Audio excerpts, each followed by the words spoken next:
Dear audience, nice to see you all here and also in the virtual world. My name is Petri Nokelainen. I serve as a professor in Faculty of Education and Culture, and it's my pleasure to introduce to you our keynote speaker for today, Professor Stephen Billett. He's a professor of adult and vocational education at Griffith University, Brisbane, Australia. He's also known as the founding and chief editor of Vocational Learning, U42 Rank Journal. And also he is an editor for Springer book series, and he has published many scientific monographs, and quite often with Springer. Yes. So the topic for today is really interesting and really timely one. So we are living through quite challenging times at the moment. We have challenges that tackle not just education, but also other forms how the society operates efficiently. And now Stephen is going to talk about learning across working life. So please, Stephen, it's great pleasure to have you here for 3 weeks. And you are here because of the program sponsored by our faculty. So it's a visiting research program. And now the floor is yours. Thank you, Petri, and thank you very much for coming along. It's very nice to be here and have the invitation to be here. There's a copy of the PowerPoint, and I've updated it ever so slightly this morning, but there's a copy of that available to you. And I did my best to get you all a copy of this handout, and I posted them to Petri some 2 months ago. And guess what? They haven't arrived. And this is the second lot of materials that hasn't arrived. And all I know is one lot arrived in Sweden, but apparently Norway and Finland, it's sort of impenetrable. So I've got 2 copies of that, but what I've got on this PowerPoint is linked to a website that has PDF copies of 2 of these research bulletins, and we just finalized one last week. Anyway, it's great to be here, and thank you very much for that warm welcome. Now, this presentation is about learning across working life, and there we go, Petri. There we go. Sorry, it's interesting, this modern technology. Yep. Okay, thank you very much. There's a button there you can click. What I want to discuss with you is that knowing more fully what constitutes learning across working life seems to be important for the reasons that Petri mentioned, and in particular how working age adults negotiate transitions across working life and how these can be supported for the purpose, their own personal purposes, but the purposes of their workplaces, and increasingly their communities and perhaps nations as we face these interesting challenges at this time.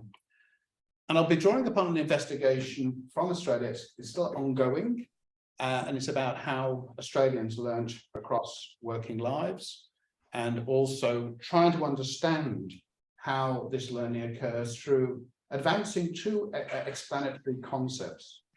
The first one is the range of educative experiences that provide opportunities to support the learning and guide and augment the learning of working age this sample of Australians as they engage in transitions across their working life.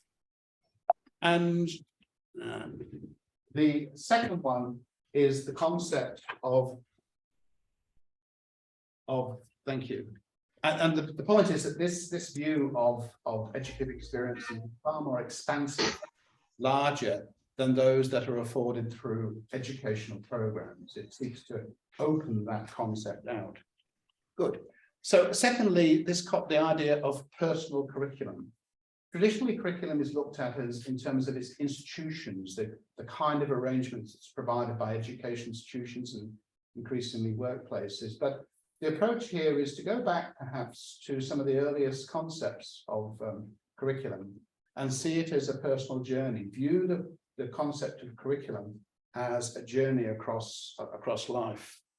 And so these concepts, I'm hoping, will assist reshape what constitutes lifelong education to be seen far more broadly, and also how it can be enacted across lengthening working lives. So that's the argument I want to make. So in terms of progression, considering these two concepts of lifelong learning and education, I'll talk briefly about the investigation, discuss transitions, why focus on transitions, the kinds of learning that we've identified across working life, and then these two concepts of educative experiences and personal curriculums, and then just in prospects. So let me start somewhere. So as working life gets longer and subject to greater changes, occupational changes, there's constant changes in the requirements for work and also the workplace requirements, that learning associated with employability becomes increasingly important for working age adults. Now, when I refer to employability, it's not just about getting a job. It's about sustaining your employment as work circumstances change. And it's also about the ability to perhaps advance your career or to work across different areas of work. So it's not just about getting a job. It's about the continuity of working life. And this is important for realizing economic, social, and personal goals, because learning underpins these. Whether we're talking about personal goals or whether we're talking about realizing economic and social goals, it's underpinned by individuals' learning, I argue. And so we need informed processes and practices to understand and support this learning, and we need clear premises to proceed along. Erroneously, all too often, particularly in the policy discourse, lifelong education and lifelong learning are conflated. If you look at the kind of definitions and approach taken by agencies such as the OECD and UNESCO, they often refer to lifelong learning, but when you consider what it is, it's actually about lifelong education. These are two very distinct concepts, because the former is what Searle refers to as an institutional fact. It arises from society, and educational programs are often intentionally organized, intentionally enacted to achieve intended outcomes. So these are derived from society. Traditionally across education provisions, these have been promoted almost without exception by church and state. There's very few instances in the schooling sector where individuals have come up with models of schooling, such as Montessori. But generally speaking, education provisions arise from society, their impetus and their support, etc. However, individuals' learning is a personal fact. It arises and is made sense of by the individuals. So I'm sure you can imagine that someone like myself arriving in Tampere and wandering around the streets, the experiences I have and the sense I make of things is very, very different than perhaps somebody who has grown up here, and perhaps somebody who's come from overseas and being a student here, or somebody who is embarking upon needing to learn the language, for instance, because they intend to make Finland their home. So these are quite distinct concepts, and I think it's important we see them as being distinct, because the policy discourse often doesn't. It sees lifelong, often what is described as lifelong learning is exactly what we're seeing here. People sitting on chairs being spoken to by somebody. That's what's often is captured in the policy discourse of lifelong learning, when it's really lifelong education. And thank you. Did I finish that? Yeah. Yep. Sorry, beg your pardon. Thank you. So what I'm going to draw upon is a study entitled "Practices and Policies for Sustaining Employability Through Lifelong Learning," and this comes from as I've said, from how working age Australians learn and progresses and can best be supported, and it's funded by the Australian Research Council, which I think is equivalent to your Academy of Finland. So what we've done is retrospective accounts of adults' working life, their learning across working life. I'll provide a little bit more detail about that. Then monitoring their learning across a period of time, and including in that Indigenous, migrant, refugee migrant informants across genders and backgrounds. and then a survey of working age Australians. So the team comprises myself, Henning Salling-Olsen from Roskilde in Denmark, Laurent Filettes from Genève, and two of my colleagues have come into the program, Sarojini Choi and Ray Smith. Sorry, that should be the other way around. And then it's supported by a very, very industrious and wonderful Arne Lee, who's the senior research assistant. And then Debbie Bagale is an Indigenous woman who has joined the project to provide the perspective of, from an Indigenous perspective. And so it's a fairly big team. And this is the research question: what personal, education, and workplace practice can best sustain employability across working life? So the overview of the process is that in the first phase, we interviewed 30 adults, and we did what's called a life history approach, which is proposed by Henning Salling-Olsen. And there were two interviews. The first interview was we would sit these people down and just say to them, just tell me your work-life history. And we would turn on the digi, and those interviews would normally go, often interrupted, for 30, 45, and sometimes 60 minutes. So we've just gathered this long narrative of when they first started work of any kind, right through to the end. Then we analysed that, and we were looking for particular things like transitions that they had encountered, particular kinds of learning that occurred. And then we did a separate interview with them to tease out things, to ask them questions, ask clarifications, then also ask them about specific questions about how their learning had occurred at particular points in time. And so we got both qualitative and quantitative accounts, because in that first round, we captured over 200 instances of these transitions. So from 30, we get 200 transitions.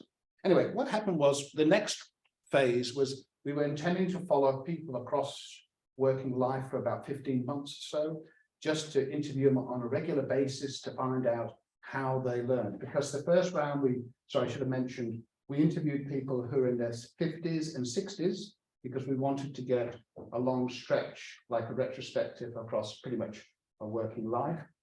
And in the second phase, then we wanted to follow people through, and we were open then to younger workers as well as older workers.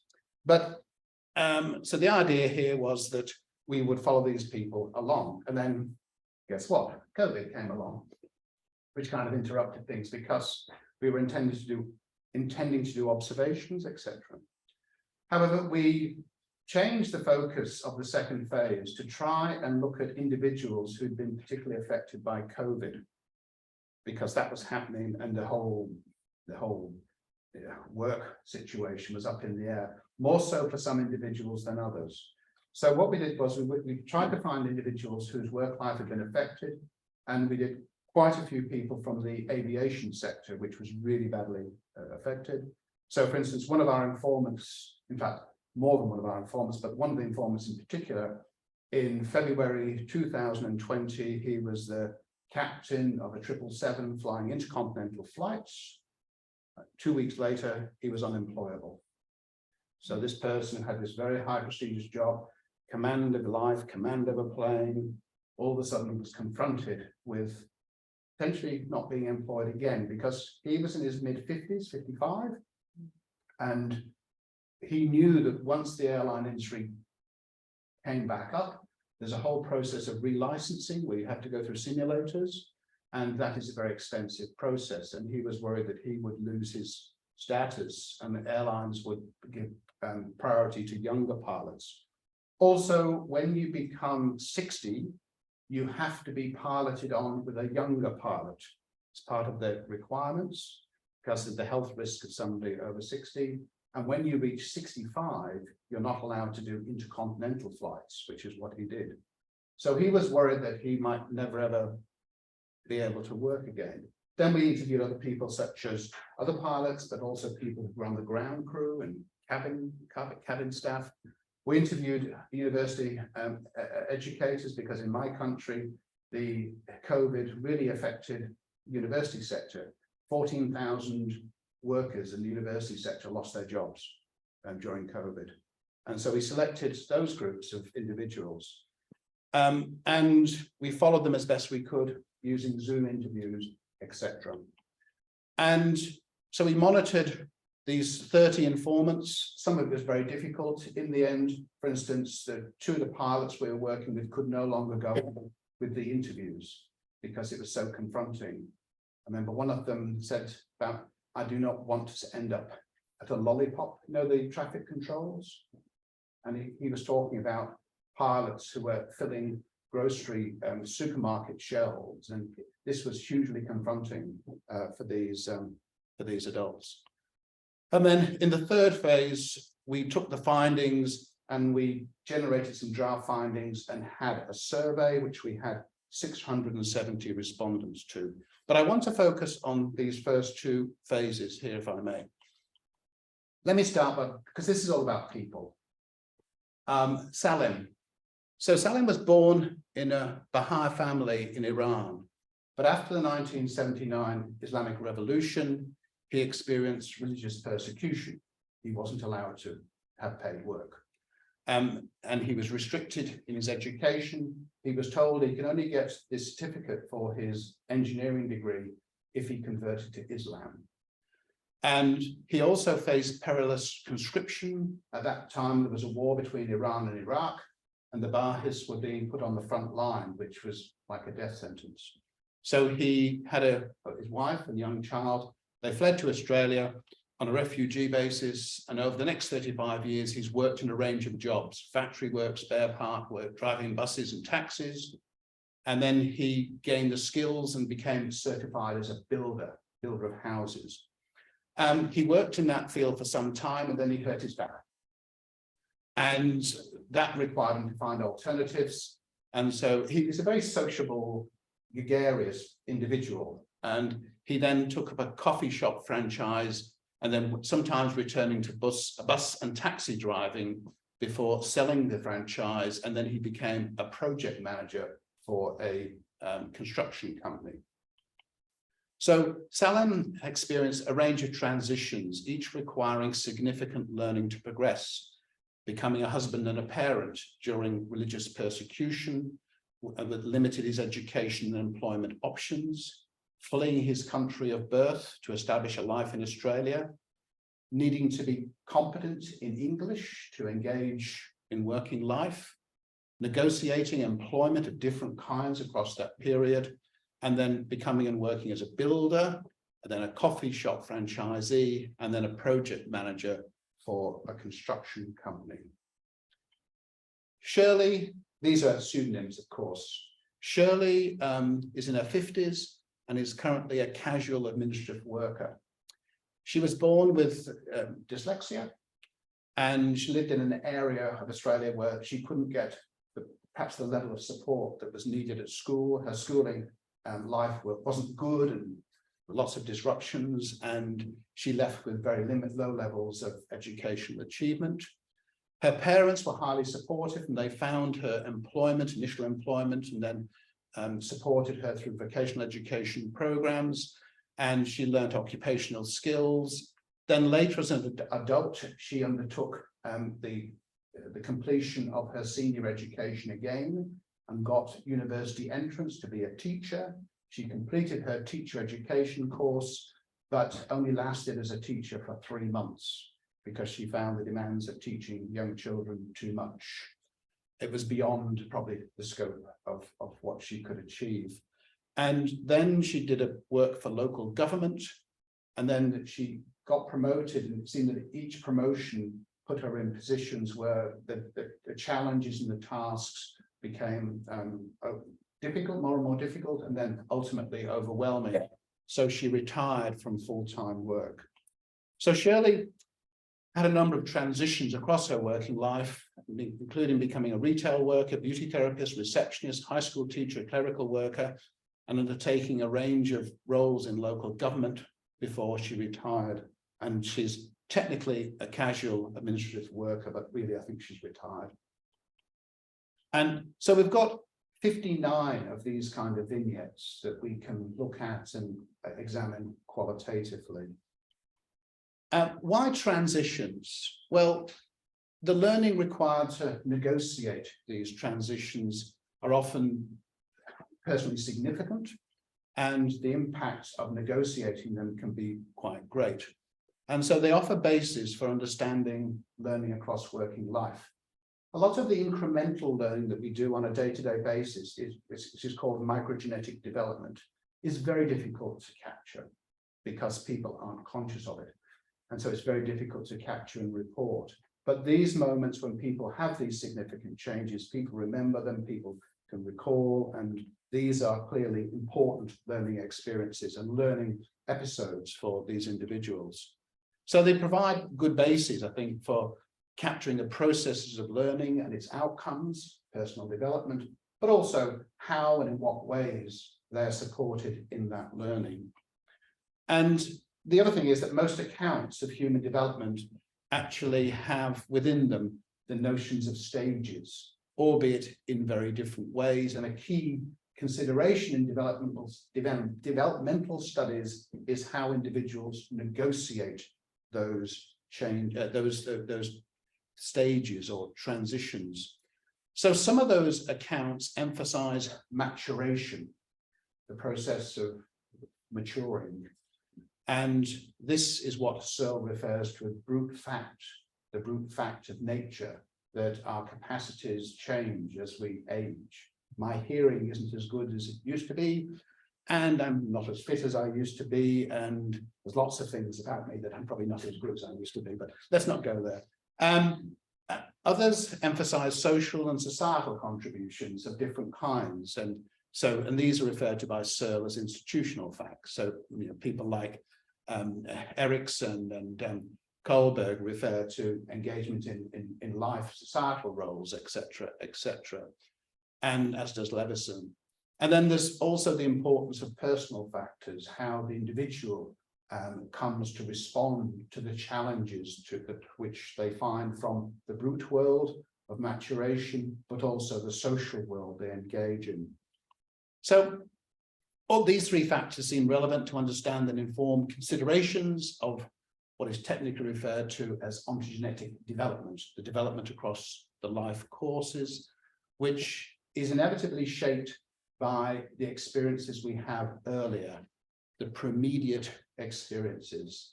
And here it's important to remember that when people would try to make a distinction between the personal and the social, that I think that's really unhelpful, because there is nothing more social than the individual. The kind of experiences we have across our lives are shaped by social factors. And so to try and cast these two things as being different and separate and also in tension with each other, I think is problematic. And those two vignettes before indicated, you know, the very social basis of who we are and how we think and act. And of course, we're talking about individuals there, or the personal. So considerations of transition seem relevant now, with occupational workplace requirements constantly in change, and there's, you know, lots of transitions occurring. And so, in fact, we didn't, I beg your pardon, we only captured 400 transitions. Sorry, that's incorrect. It should be 400. But we've got a lot of these transitions, which now allows us to look for patterns across different categories and kinds of working age adults. So from these life history interviews and the transitions, we're able to identify 6 categories of work-life changes. Firstly, changes of, you know, life changes, maturation. So if you're doing physical kind of work, a construction worker, a firefighter in the defense force, you know, there's a point in your working life when that you can no longer do aspects of that work.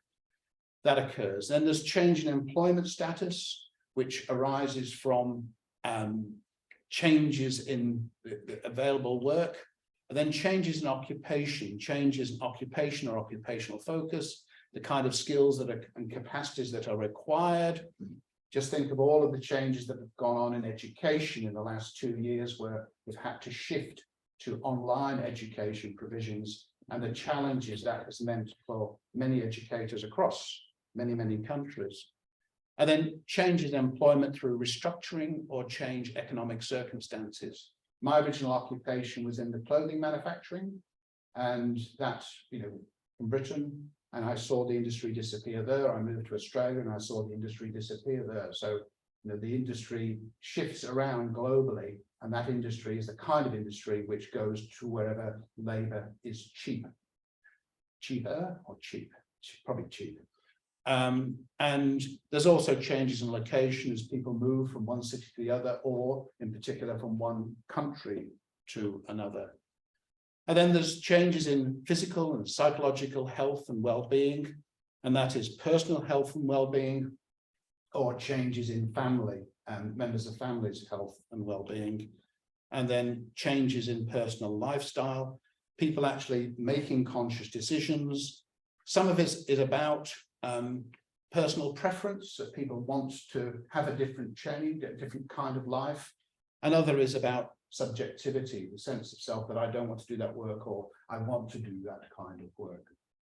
When we looked across these, what we found was that the vast majority of these changes were motivated primarily by personal and lifestyle. So individuals were making conscious conscious decisions about making changes, and the majority of those were voluntary. Yes, there were some people like the refugee migrants who had to involuntarily make a change. Then there was occupational continuity and discontinuity, employment status, and then coming down to lower frequencies of health-related issues. So personal and lifestyle occupational changes were those most frequently mentioned. And occupational changes were mainly about continuity, people seeking to continue with work. And employment status was about advancement or trying to overcome discontinuity. So issues of self, the importance of what work meant to people and how that directed them was emphasized in this patterning, but not in a trite way. It wasn't about self as such. It was like the airline pilot. It was very important to that person's sense of self, their subjectivity, the kind of work that they were doing, and how they viewed the rest of their working life. Sorry, can I ask, how should I read the percentages? Well, there's, you see, in that last one there is multiple responses, so it won't reach 100. Mm-hmm. So there's more than one. People have got, they can indicate a number of factors. Significant changes in the life of the person. They have several. Yes, yes, they have a range of options on that, because we asked them to, I think, to choose the first three to get a range of responses, and that becomes particularly important later when we. Although this seems like a big sample, when you start breaking it down into different categories of workers, you're dealing with small numbers. So one way of getting distinctions between different cohorts of workers is to have rankings within them, because percentages become very quickly meaningless. So it's a comparative process we use, particularly when we're dealing with relatively small numbers. So we also found the kind of work-life learning that was required to manage these transitions or negotiate these transitions. And these are as follows. Firstly, language and literacy. And that language is, yes, it's about learning, the particular language, but it's also about the literacy associated with being able to engage and be employed. And it's interesting, Finland, by the way, in comparison with a project I did many years ago now, well, quite a few years ago now, that the migrant population report very low levels of engagement in competence in Finnish. And part of that, of course, is because the Finnish structure of the Finnish language isn't similar to languages that come from elsewhere. So it's a difficult language. And so issues then of not just knowing a few words like me, but actually having the capacity to communicate in a language in a work situation and be effective in that. So it's a complexity of language. The cultural practices, the kind of norms, forms, and practices associated with a country's national, political, and social educational system, how a person comes to engage and learn that and fits with that.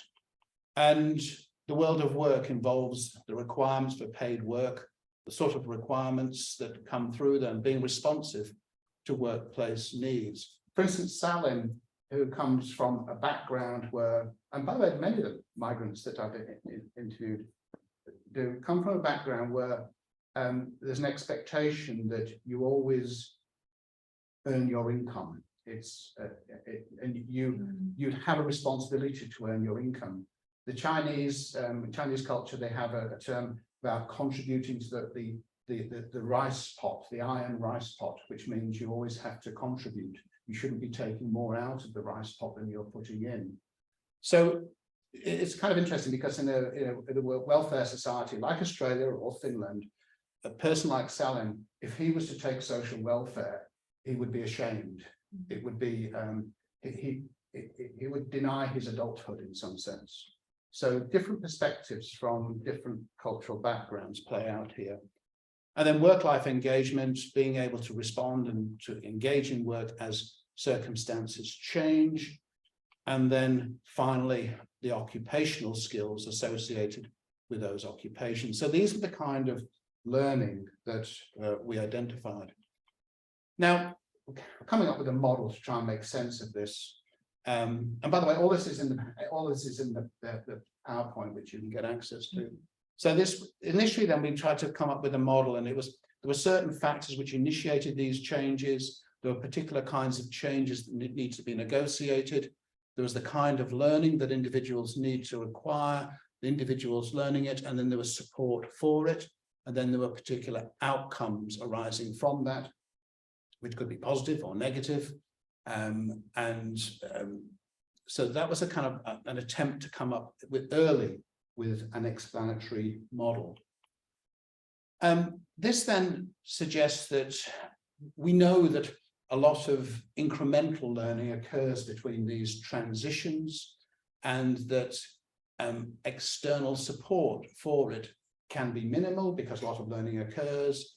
And this is what's referred to as mimetic learning, where humans learn by observation, imitation, and practice. So that's a process that humans have used across our history to learn far more than occurs through actual direct teaching. But however, learning not able to be secured by discovery efforts through a process such as mimesis or mimetic learning requires access and guidance.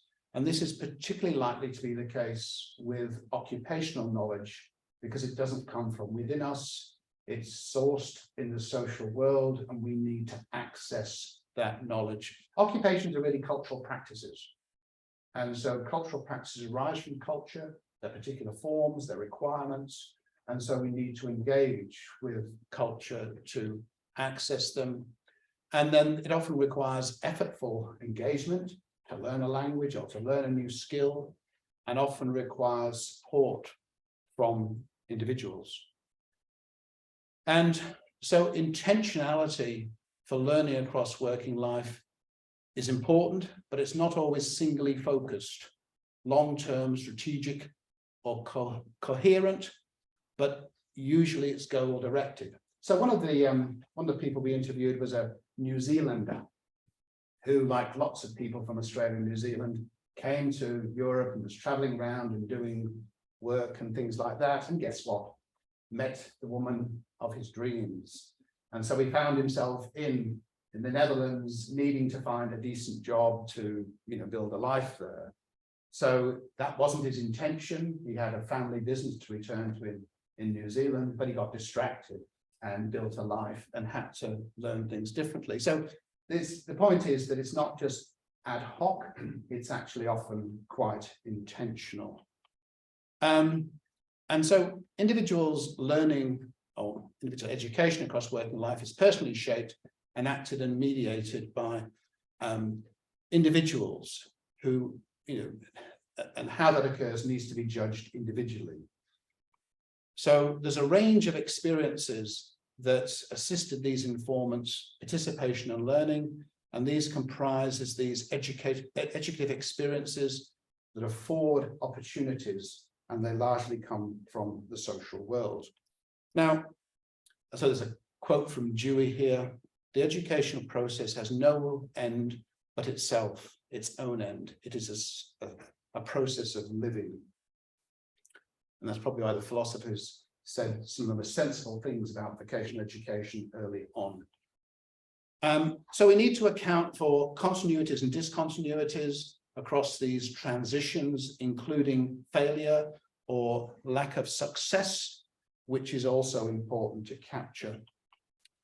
What was interesting, though, is that when we did the analysis of these people's transitions, we found that there were three factors.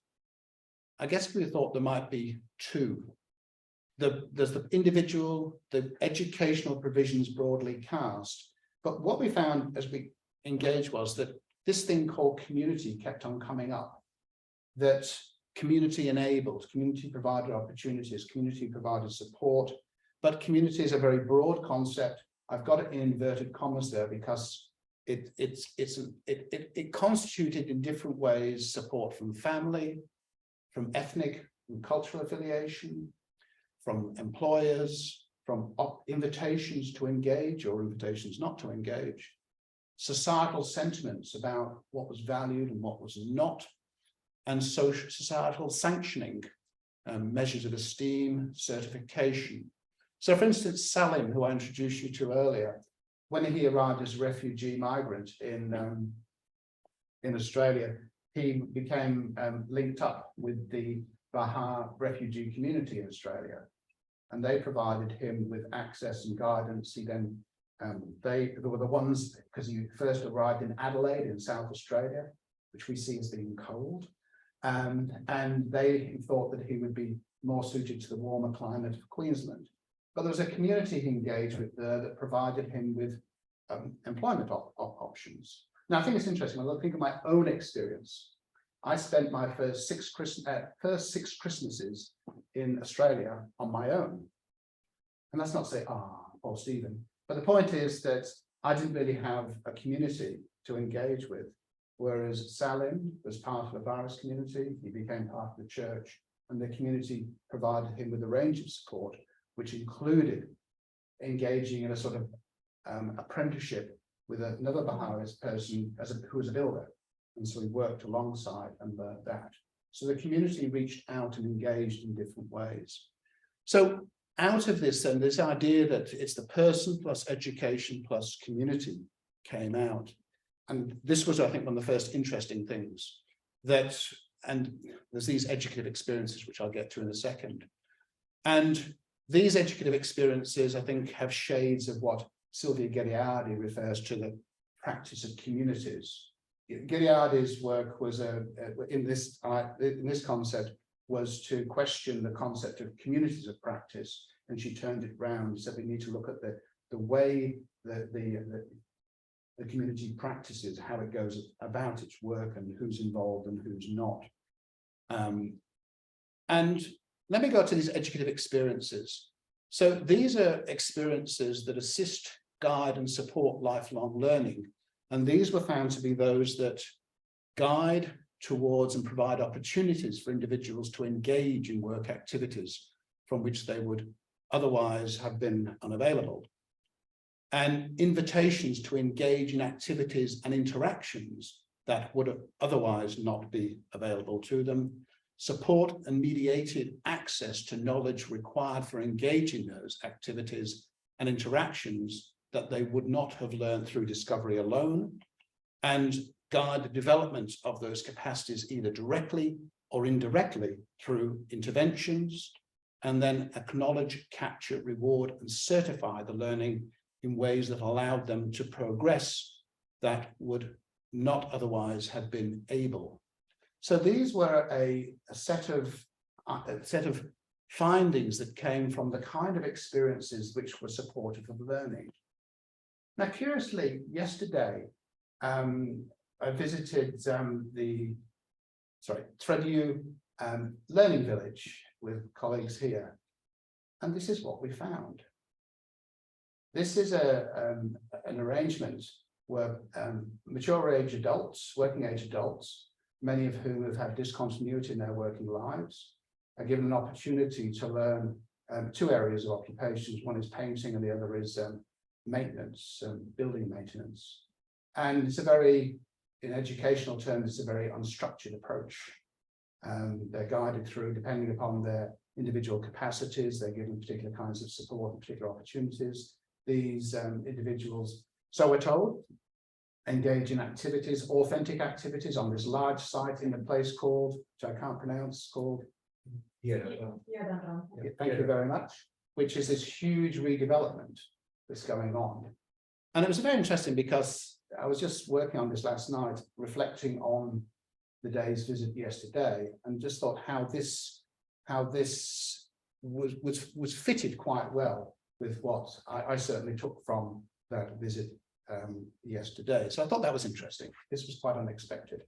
So you've got some really good things happening here in Tampere, I think that's what I'd like to say. Yeah.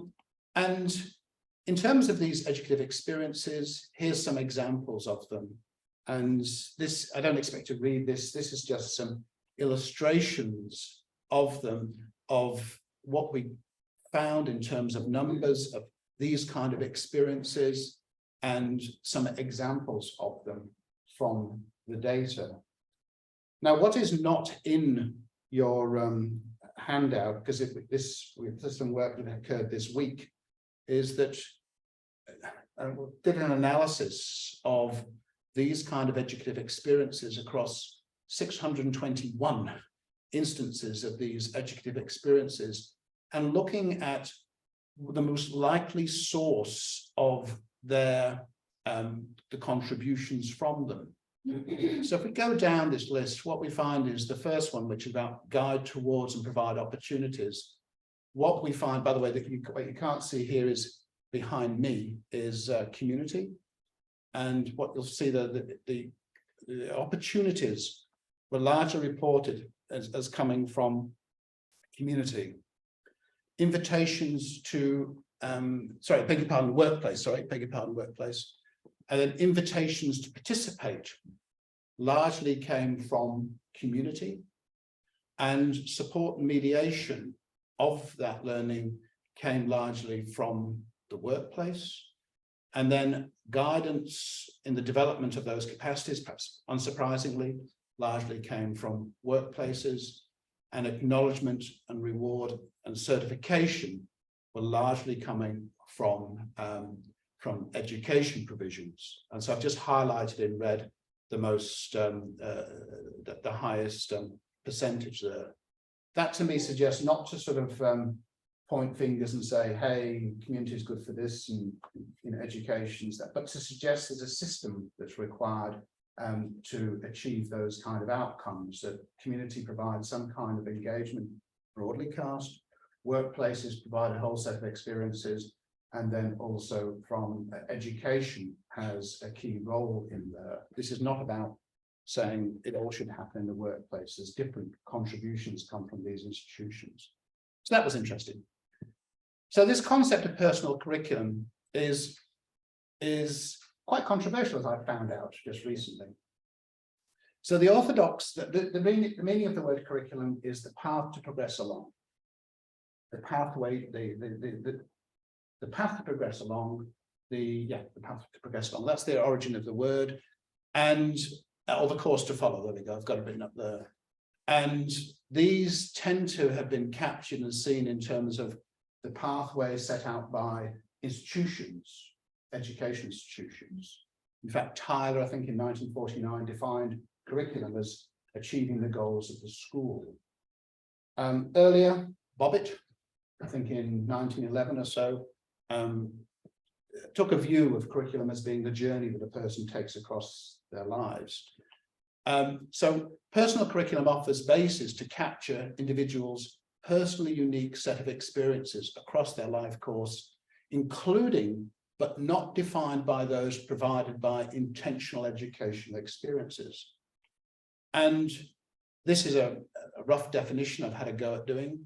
Defined as a personal pathway of activities and interactions across the lifespan as shaped interdependently by what is afforded by the social world, mediated by maturation, engaged with intentionally and unintentionally through habitual engagement by individuals that shapes and is shaping their development.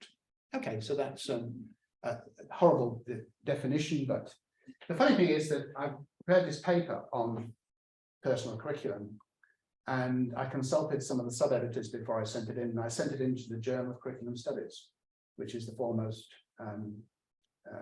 journal, and the editor rejected it and said, no, this sits outside of our definition of curriculum. And the definition of curriculum was, guess what? Schools, schools, schools, schools, schools. Yeah. Well, and so I've taken this up with the editorial team, saying, are you serious about this field? Let's think about it more broadly than anyway. That's interesting. So it's controversial. What I think we know is that, so it accommodates the importance of brute fact and maturation, as well as institutional and personal factors. And it distances curriculum from being constituted largely as an institutional fact, something that's intended and enacted by social institutions. Now, I understand in many ways why, when considering children's education, people arrive at the conclusion that curriculum should largely be about what happens in schools, because school is compulsory, it's the life of 12 years or more of most children. But when we move into adult development, we find that engagement in education institutions becomes often very infrequent, and it's often only at times when people are needing to make transitions and often to secure skills and get certification.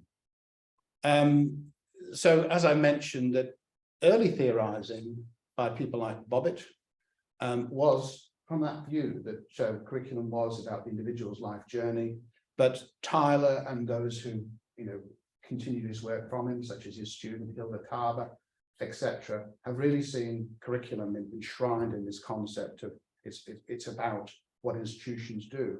But even something like the hidden curriculum, that only actually has purchase when the person is participating in an education institution.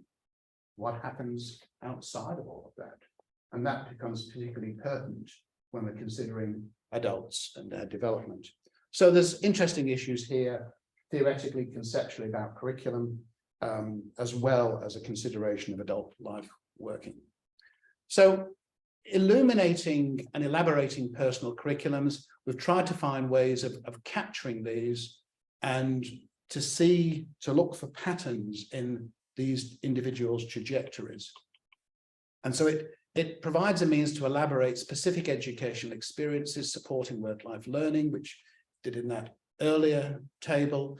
And this permits then a consideration of what constitutes lifelong education and how it can support work-life learning of different kinds.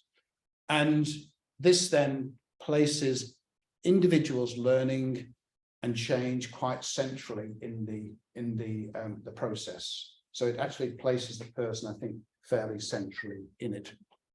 So here's an example. This is a fairly easy one because this is Alex, I think, was it Alex? Yeah. And another pseudonym. But in relative terms, Alex had a very straightforward working life. He had his entire working life essentially in one city, the city in which I live, Brisbane. And so he grew up, got his initial trade skills, he had mixed experiences in early working life and changed work life, and then developed some electronical skills on top, and then worked as a breakdown mechanic for 30 years before he retired because his pension was very strong, and then has worked part-time since then. So this is a simple example, and what we're able to do is look at these key transitions, have a description of it, look at the kind of changes that he had to negotiate, and then in the far column there, the means by which these he had to support was provided through here. And you'll see there's references, all kinds of references sitting within that. And by the way, we came across some interesting examples of what might be described as happen chance. Things occurred that were very important to people's development. So there was a woman, her name was Susan, I think, her pseudonym, She was grew up in Britain, and she was a shop worker, a retail worker. And I think when she was growing up, there was no expectation she would be any more than a shop worker. However, somebody saw that she was bright and intelligent, and she was encouraged to do the Open University in Britain, where she earned a degree in social work. Then she became a social worker in Britain. Her husband moved to Australia. She came with him and did work in the youth justice system in Australia. And then along the way, she thought she would like to become a teacher. She took some time out to get her education degree. She became a teacher. She became a head of department. And one day she'd attended a professional development session, and she was very impressed by the people who were running it. And she thought, I would like to do that work. That very afternoon, she took her dog to the dog pound, you know, where all the dogs run around, and got talking to a woman there. And she just told the woman about this great professional development experience she had. And the woman said, guess what? I work in that area and we have a vacancy coming up. You got the job. What was interesting, though, is that my Indigenous colleague, Debbie, said that if it has been an Indigenous woman in the dog exercise area, probably the white woman wouldn't have spoken to the Indigenous woman. So yes, while this happen chance occurs, there's also an overlay of, you know, the kind of suburbs that people live in, the kind of support that comes then from community. So for instance, the pilot I was telling you about, he decided to do a law degree. And in fact, he'd done a graduate diploma in aviation law while he was still working as a pilot, because he knew that his work life was finite, would finish. And he then, because he was unemployed, he began doing a law degree. But he played golf. And as you know, people who play golf have BMWs and you know, and they you might have the you got Mercedes, haven't you? He essentially was in a golf club where people who were, guess what, solicitors, barristers, what we used to call Queen's counsellors, but now because the Queen's dead, we call them King's counsellors. And he then was able to engage with these people who gave him a lot of advice about law, and one of them was able to provide him with a day's work a week. So he got actual practice of law. So again, this is the kind of community that engage in and provide support. So it's kind of interesting. May I ask, change in subjectivity is occurring in every place. What do you mean, change in subjectivity? Subjectivity is who you see yourself as. Okay. So, you know, whether you see yourself, in this case, he started out being, I think, a mechanic, and then he went to some effort to become an electrician, as I recall. Yeah. And then he did work on boats and things. So it's your sense of self, who you see yourself as, and it's often very important for adults. As soon as you meet an adult, often the conversation leads to what you do in your working life or whatever, who you are. So subjectivity, I think, is a fairly important thing for most adults. Yeah. So that's the meaning of that. That's how that term is used there. It's very difficult trying to represent this data. This is our immature effort to try and do so, to look at the changes that these people had and to see the degree by which those changes were supported by person, education, or community. And you'll see in the vast majority of instances, the three things came together. I think it was 94% of the time those changes, or three factors came together. And there were some instances, particularly in initial education, that it was just person plus education. But what that doesn't represent, of course, is the learning that occurs between those transitions. So I think this is to finish up now. These explanatory concepts, I think, offer ways of capturing what constitutes work-life learning, what is afforded adults, and how they come to make sense of it, mediate it. They position and elaborate work-life learning as a socio-personal process shaped by institutional, personal, and brute facts. And I think it's interesting that the whole thing about the brute facts is often left out of considerations of adult development, and it's so central to, I think, it's fully accepted within child development, but it's rarely engaged with in considerations of adult learning. And it's not negative, it's just that things change. And these personal journeys comprising curriculums or pathway that are personal particular need to be understood in their own terms, are pertinent to work-life learning. And I think this reconstitutes lifelong education far more broadly than experiences provided by intentional educational programs and institutions, to be inclusive of a wider accounting of educative experiences. So considering a broader set of experiences other than didactic teaching or structured courses. And in particular, perhaps looking at the practice of communities and the way that they engage individuals. We quite consciously, I should say, in this project, we reached out and engaged with two communities which aren't often engaged with. One was the indigenous community and the other was the refugee migrant community. And we went so far as to get people from different elements of that, the refugee migrant community, and we brought them in and we took them through like a training program about filling out the questionnaires, and they went back into their community and gathered data, because those people are often excluded from these kinds of data gathering.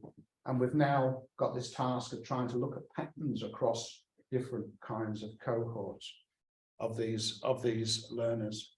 So I think this opens up policy and practice options beyond taught programs to consider personal pathways, communities, engagement, and assisting negotiate work-life transitions, as we saw yesterday at the Learning Village. So what I think it makes important distinctions between lifelong learning and lifelong education, as it's often cast. And these adult work-life learning is personally defined, societally shaped, and framed by the brute fact of maturation, which emphasizes the complex interdependency of that process. And the transitions they encountered and need to negotiate are personally distinct in kind, scope, and frequency across working lives, as evidenced by their diverse personal curriculums. And that the learning and development is mediated by relations amongst personal agency and intentionality. I'm saying the same thing over and over again. It's this combination of factors. For instance, Salim, the guy who I mentioned to you, he was quite active in learning English. He would, at a bus stop, for instance, waiting for a bus, he would engage consciously somebody's practicing in English. But his wife, she couldn't do that. Culturally, she would be terribly uncomfortable about talking to a stranger. And also there's other issues then when women start talking to men, for instance, what messages that send out. So even learning language through practice, there's different personal journeys that people can take that come from personality, situation, cultural practices, etc., etc. So I think it's important we realize the complexity of these journeys. And beyond lifelong education discourse, educative experiences need to include experiences that provide advice, opportunities, support learning, guide access, and furnish basis to assist negotiate transitions. So beyond individual agency and intentionality in education provisions, what is afforded by communities, these adults engage in variously sanction, support, provide access to opportunities, and augment learning and development. And we've got two bulletins. The second one was just, which is over there, was finished last week. I was supposed to receive a handout. I've got two here. We had enough for everybody, but they haven't turned up. And then the other one is just very new. But if you go to that blog site there, which is on the PowerPoint, you can access both of those brochures. So I've probably been talking to far too long. Sorry, beg your pardon. Sorry. So do we have time for a few short questions? Thank you, Stephen.